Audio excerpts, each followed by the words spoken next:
Hello students, पिछले videos में हम पढ़ चुके हैं सीएफटी क्या होती है, कौन कौन से फैक्टर है जो किस तरह से स्प्लिटिंग को अफेक्ट करते हैं और octahedral, tetrahedral, square planar field में किस प्रकार से क्रिस्टल फील्ड की स्प्लिटिंग होती है।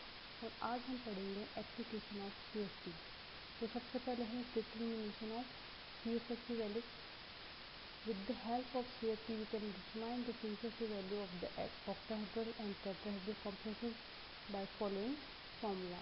यहाँ पर octahedral complex और tetrahedral complex दोनों की CFT कैलकुलेट करने के लिए फॉर्मूला दिए गए हैं, जिसमें n जो है यहाँ पर नंबर ऑफ इलेक्ट्रॉन्स हैं जो कि T2G और EG सेट ऑफ ऑर्बिटल्स में फिल किए गए हैं, और P जो है यहाँ पर पेयरिंग एनर्जी है। अब हम कुछ एग्जाम्पल से यहाँ पर CFSA की कैलकुलेशन को समझेंगे। सबसे पहले देखते हैं what is the CFSA of Fe3 एक कॉम्प्लेक्स दिया है आयरन का साइनाइड लिगेंड के साथ। तो यहाँ पर नंबर ऑफ लिगेंड 6 है, तो जो ज्योमेट्री होगी वो होगी ऑक्टाहेड्रल, और यहाँ पर आयरन प्लस स्टेट में है, इसलिए इसका इलेक्ट्रॉनिक कॉन्फ़िगरेशन होगा T5। जनरली इसको जब हम फिल करेंगे तो पांचों डी ऑर्बिटल में इक्वल ही फिल करेंगे, लेकिन क्योंकि यहाँ पर जो साइनाइड लिगेंड है वो है एक स्ट्रॉन्ग फील्ड लिगेंड, इसलिए यहाँ पर क्या होगा, इलेक्ट्रॉन्स की पेयरिंग होगी और वो इलेक्ट्रॉन्स T2G ऑर्बिटल में चले जाएंगे।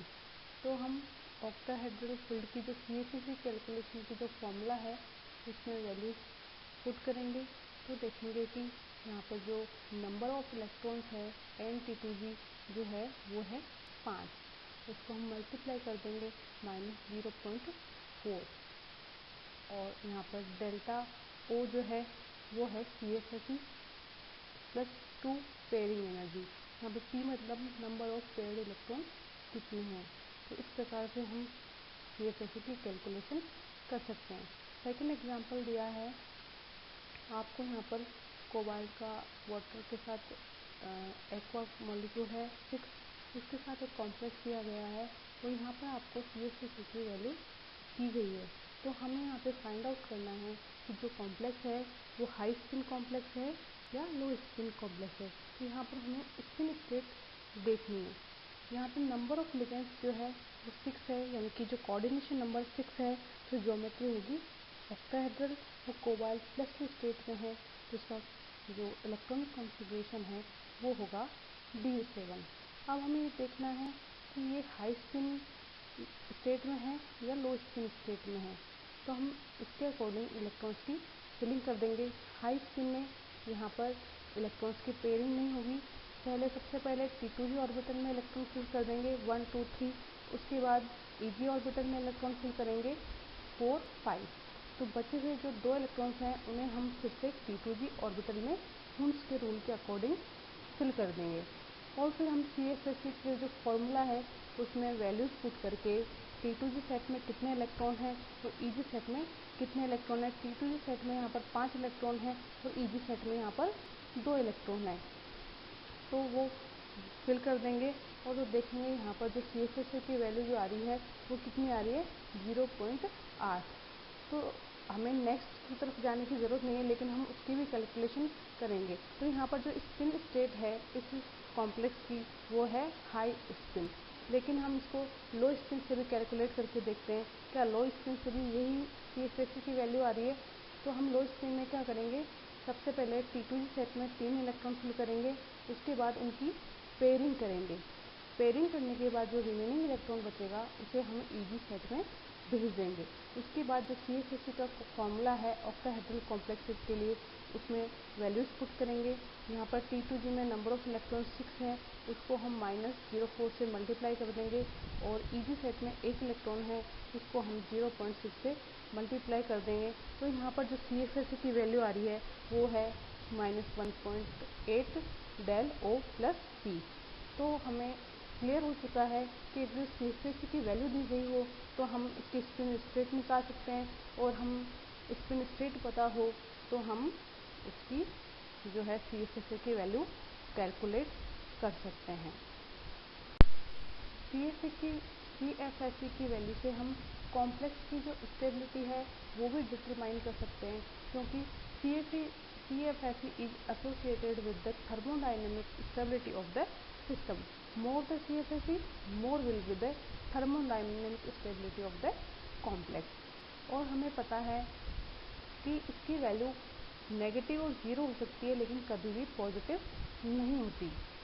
D5 और D10 जो इलेक्ट्रॉनिक कॉन्फ़िगरेशन है टेट्राहेड्रल कॉम्प्लेक्सेस में, वहाँ पर CFSE की वैल्यू क्या होती है? ज़ीरो, क्योंकि यहाँ पर इवनली इलेक्ट्रॉन्स का डिस्ट्रीब्यूशन होता है।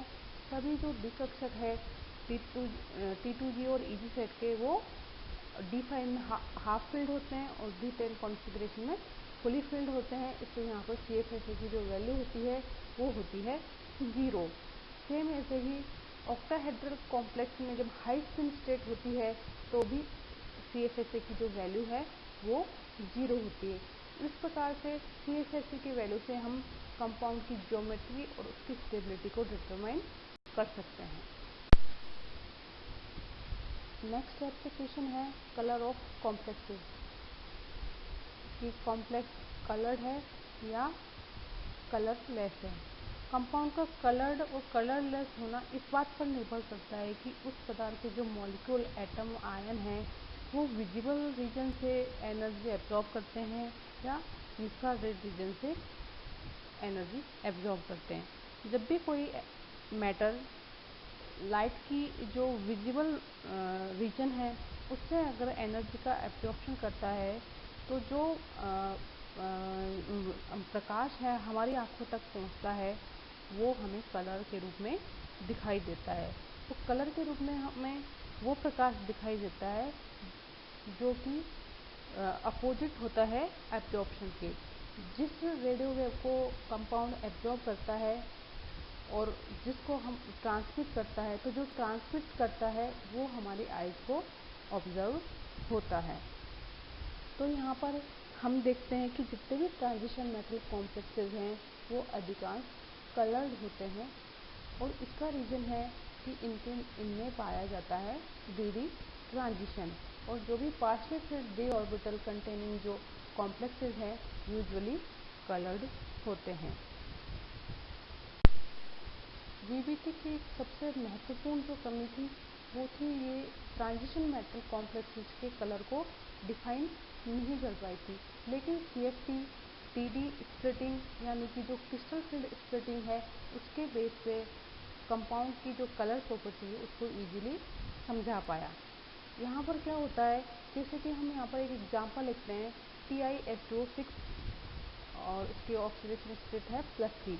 ये कॉम्प्लेक्स ग्रीन रेडिएशन को एब्जॉर्ब करता है और पर्पल कलर की रेडिएशन को ट्रांसमिट करता है, और यहाँ पर डी ट्रांजिशन शो करता है, तो इसलिए ये कंपाउंड कलर शो करता है।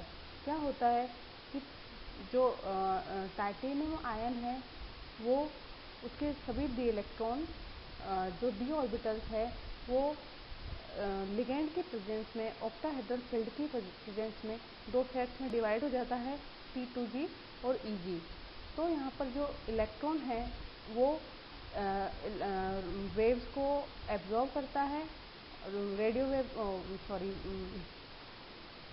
जो वेव्स हैं, लाइट वेव्स हैं, उनको एब्जॉर्ब करता है और EG सेट में ये चला जाता है। तो जब वापस T2G ऑर्बिटल में आता है तो कुछ एनर्जी को रिलीज करता है, ट्रांसमिट करता है, और वो ही हमें कलर के रूप में शो होती है। हमारी आंखों को वो कलर दिखाई देता है जो कि वो ट्रांसमिट करते हैं।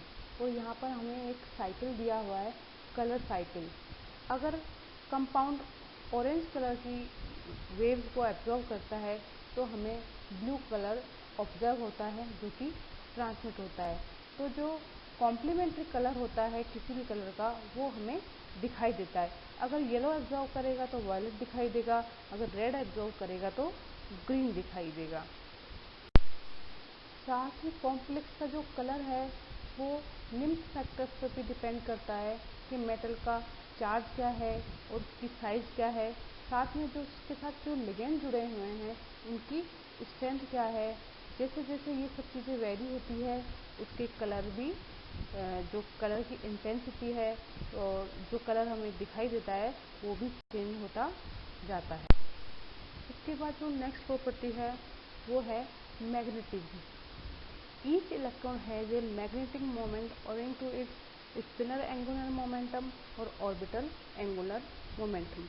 Orbital motion of electron generates current and magnetic field. जब कोई भी इलेक्ट्रॉन ऑर्बिटल में के सराउंडिंग जब मोमेंट करता है तो मैग्नेटिक फील्ड क्रिएट करता है, उसको बोलते हैं ऑर्बिटल एंगुलर मोमेंटम। और इलेक्ट्रॉन जब अपने ही ऑर्बिट में स्पिन करता है तो जो मोमेंटम क्रिएट होता है उसको बोलते हैं spin angular momentum. Spin motion of electron about it's oven axis also generates a magnetic field. और जो मैग्नेटिक मोमेंट होता है वो इन दोनों का सम होता है। अगर डी ऑर्बिटल में अनपेयर्ड इलेक्ट्रॉन प्रेजेंट होंगे तो वो पैरामैग्नेटिक होगा। अगर कंपाउंड में जो डी ऑर्बिटल्स है उसमें नंबर ऑफ अनपेयर्ड इलेक्ट्रॉन नहीं होंगे, सभी पेयर्ड इलेक्ट्रॉन्स होंगे, तो वो डायमैग्नेटिक प्रॉपर्टी शो करेगा। और मैग्नेटिक मोमेंट हम जो फॉर्मूला दिया गया है उससे हम कैलकुलेट कर लेंगे।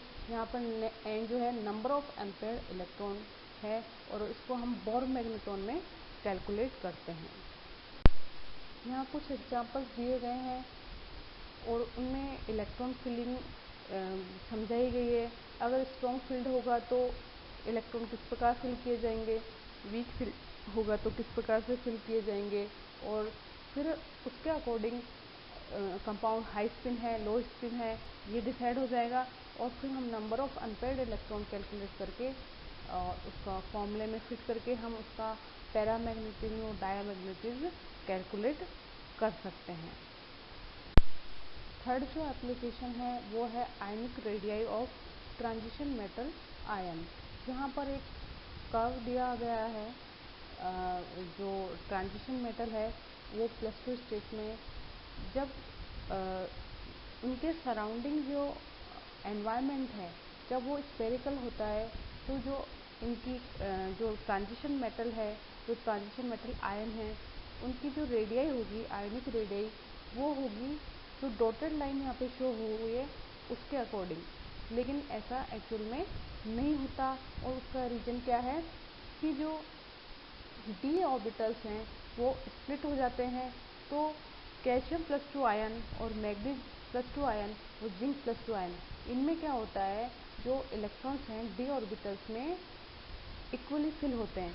कैल्शियम +2 में D0 इलेक्ट्रॉनिक कॉन्फिगरेशन होता है और मैग्नीशियम +2 में D5 होता है और Zn+2 में D10 होता है। तो यहाँ पे इलेक्ट्रॉन डी ऑर्बिटल्स में इक्वली फिल होते हैं। तो जो फील्ड होता है वो स्फेरिकल होता है और यहाँ पर इक्वल रिपल्शन होता है। तो यहाँ पर जो है इनकी जो आयनिक रेडियाई है जैसे कि होनी चाहिए एक्सपेरिमेंटली वैसी होती है। लेकिन अदर जो ट्रांजिशन मेटल आयन है उनमें क्या होता है कि जो इलेक्ट्रॉन है वो T2G और EG सेट में इक्वली डिस्ट्रीब्यूट नहीं हो पाते। तो जहाँ जिस ऑर्बिटल में इलेक्ट्रॉन्स ज़्यादा होते हैं वहाँ पर रिपल्शन कंपेरेटिवली में ज़्यादा होता है, जिसके परिणाम स्वरूप क्या होता है यहाँ पर हमें डबल हम्ड एक कर्व के रूप में आयनिक रेडियाई ऑब्जर्व होती है। VBT कुछ कंपाउंड्स की जो डिस्टॉर्टेड ज्योमेट्री है उसको नहीं समझा पाई थी, लेकिन CFT जॉन टेलर डिस्टॉर्शन के रूप में इस जो है डिस्टॉर्टेड जो स्ट्रक्चर है उसको समझा पाती है। अगर EG ऑर्बिटल सिमेट्री फील्ड होता है तो वहाँ पर क्या होता है इक्वल रिपल्शन होता है लिगेंड्स के बीच में। तो जो सिमेट्री होती है वो होती है रेगुलर। लेकिन जब EG ऑर्बिटल एसिमेट्रिकली फील्ड होता है तो यहाँ पर लिगेंड्स का रिपल्शन जो है कंपैरेटिवली ज़्यादा होता है दूसरों से। तो यहाँ पर डिस्टॉर्टेड ऑक्टाहेड्रॉन हमें प्राप्त होता है। यहाँ पर एग्जाम्पल से समझाया गया है कि EG सेट में जो dx² y² है, यहाँ पर 2 इलेक्ट्रॉन प्रेजेंट है, जबकि dz² में एक इलेक्ट्रॉन प्रेजेंट है। तो वहाँ पर dx²y² में रिपेल्ड बाय 4 लिगेंड्स, जबकि dz² रिपेल्ड बाय 2 लिगेंड्स। इसको हम Z in और Z out डिस्टॉर्शन के रूप में समझते हैं। हम एक इलेक्ट्रॉनिक कॉन्फ़िगरेशन लेते हैं जिसमें dz² में एक इलेक्ट्रॉन फिल है और dx²y² में 2 इलेक्ट्रॉन फिल है। तो क्या होता है कि जो यहाँ पर dx²y² है, वहाँ पर x एक्सिस और y एक्सिस में रिपल्शन ज़्यादा होगा, क्योंकि यहाँ पर dz² में की तुलना में ज़्यादा इलेक्ट्रॉन फिल्ड है। तो ज़्यादा इलेक्ट्रॉन फिल होने की वजह से जो x और y एक्सिस पे जो लिगेंड है वो मोर रिपल्शन फील करते हैं और उनका बॉन्ड एलोंगेटेड हो जाता है। इसलिए जो ऑक्टाहेड्रॉन जो है वो कंप्रेस हो जाता है अलोंग द z एक्सिस। तो इस डिस्टॉर्शन को बोलते हैं Z in डिस्टॉर्शन। लेकिन जब एसिमेट्री dz ऑर्बिटल में होती है तो हम इसको बोलते हैं Z out डिस्टॉर्शन। इसमें क्या होता है, यहाँ पर जो एसिमेट्री है यानी कि एक इलेक्ट्रॉन अधिक जो प्रेजेंट है, सिमेट्री से ज़्यादा जो इलेक्ट्रॉन है वो किसमें प्रेजेंट है, dz ऑर्बिटल में। तो यहाँ पर z एक्सिस पे जो लिगेंड होंगे वो ज़्यादा रिपल्शन फील करते हैं और बॉन्ड यहाँ पर एलोंगेटेड हो जाता है। तो जो ऑक्टाहेड्रन है will be elongated along the z axis. तो z एक्सिस यहाँ पर जो z एक्सिस पे जो बॉन्ड बनता है वो लंबा होता है या ज़्यादा बड़ा होता है कंपेरेटिवली अदर बॉन्ड्स के। तो इस डिस्टॉर्शन को बोलेंगे Z out distortion. Jahn Teller theorem 1937 में पब्लिश हुई थी और ये थ्योरी जो है जॉन टेलर डिस्टॉर्शन की सबसे ज़्यादा कॉपर +2 आयन के कॉम्प्लेक्सेस में ऑब्जर्व की गई। इस थ्योरी के according there cannot be unequal occupation of orbital with identical energy। इन समान ऊर्जा के साथ सभी जो ऑर्बिटल्स है वो असममित रूप से वितरित नहीं हो सकते। To avoid such unequal occupation the molecule distort so that these orbital are no longer degenerate. यानी कि इस ऑक्यूपेशन को अवॉइड कर जो असममित वितरण है इसको दूर करने के लिए जो कंपाउंड है वो डिस्टोर्टेड हो जाता है और ऑर्बिटल की डिजनरेसी ख़त्म कर देता है। इसी को बोलते हैं जॉन टेलर डिस्टॉर्शन। ये तो बात हो गई CFT की एप्लीकेशन की। काफ़ी सारी तथ्यों को इसने अच्छे से समझाया, लेकिन इसके बावजूद भी इसकी कुछ कमियां रही हैं। जैसे कि इसने सिर्फ d ऑर्बिटल की स्प्लिटिंग पर जोर दिया और किसी ऑर्बिटल के बारे में इसने बात नहीं करी। दूसरी चीज़ थी कि इसने जो स्पेक्ट्रोकेमिकल सीरीज है उसमें उसको सिर्फ इलेक्ट्रोस्टैटिक ग्राउंड पर ही समझाया। तीसरा है इसने कंपाउंड जो मेटल लिगेंड बॉन्ड होता है उसमें जो कोवेलेंसी पाई जाती है, बेसिकली कंपाउंड कोवेलेंट ही होता है, उसकी नेचर कोवेलेंट होती है ना कि आयनिक होती है। CFT इसको समझाने में असफल रही है। दूसरी चीज़ इसने जो मैग्नेटिक मोमेंट है उसमें ऑर्बिटल कंट्रीब्यूशन को कोई जगह नहीं दी। इस प्रकार से यहाँ पर इसकी कुछ लिमिटेशंस भी रही है।